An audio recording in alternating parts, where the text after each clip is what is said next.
happened in the year 600, in the dark Middle Ages. Dymphna, the daughter of the King of Ireland, ran away because her father wanted to marry her. She fled all the way here to Geel, but the king found his daughter anyway, and he was so angry he just chopped off her head.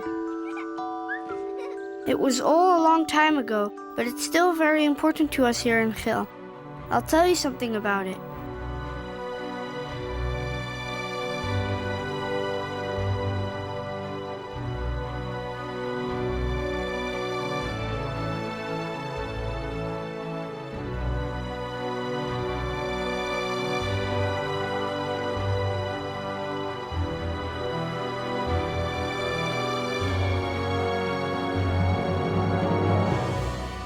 A couple of 100 years after Dymphna died, people whose minds weren't healthy came to Geel from all over because they hoped St. Dymphna would cure them.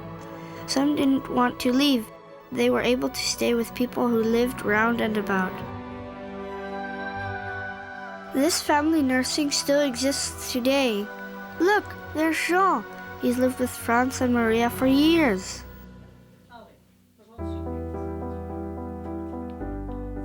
Here in Geel, we're dead proud of the family care system because people come from all over the world to see how we do it. We have a special psychiatric hospital too, the OPZ as we call it. They're very good and they arrange everything with the foster homes so that the guests are well looked after there.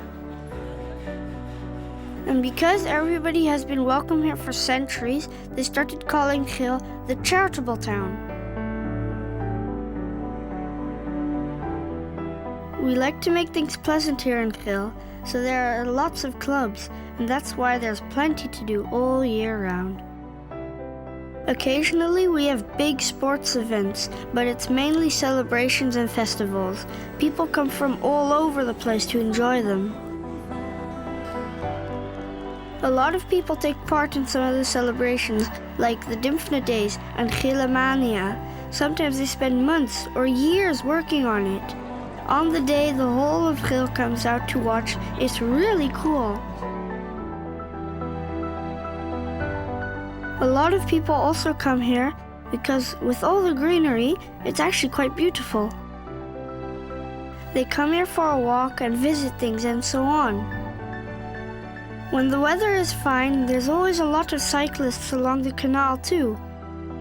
You can go on for kilometers there looking at the boats.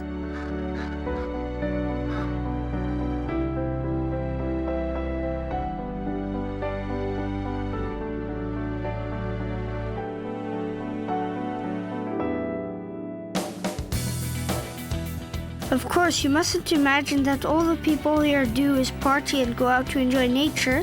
They work hard too.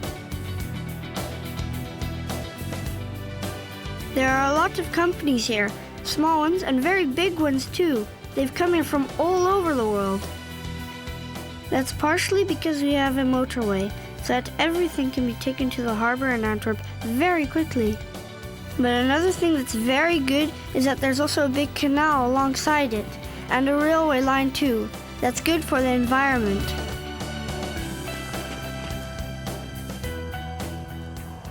This is Robbie. He's my skating friend. You can skate here in Den Boogaard. It's a youth club too, where they organize all sorts of things.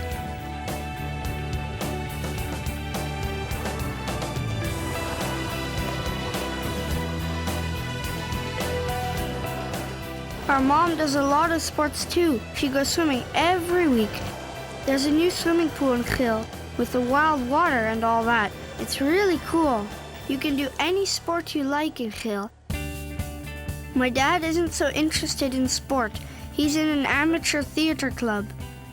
And if he's not there rehearsing or performing, he goes to a cinema or an exhibition or something with our mom. You definitely have to have a look at the Werft. They've been building all sorts of things the last few years. Flats, shops, and even an underground car park right in the middle of Geel. There's a new dance hall as well. Arne, my big brother, says it's great there. I suppose it must be. Our market square looks completely different too. Now it's a lovely green square with lots of room to play, walk, or sit on a bench, or have a drink at a pavement cafe.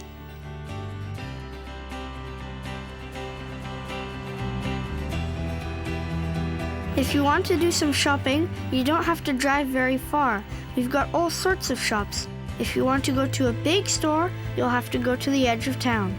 But I think the center is fine. It's where Peter is too. He's a baker who makes my favorite biscuits, Geel hearts. He still sells things that are typical of Geel, like coffee, Zoons bread, and Zoons beer. But I'll go for the biscuits.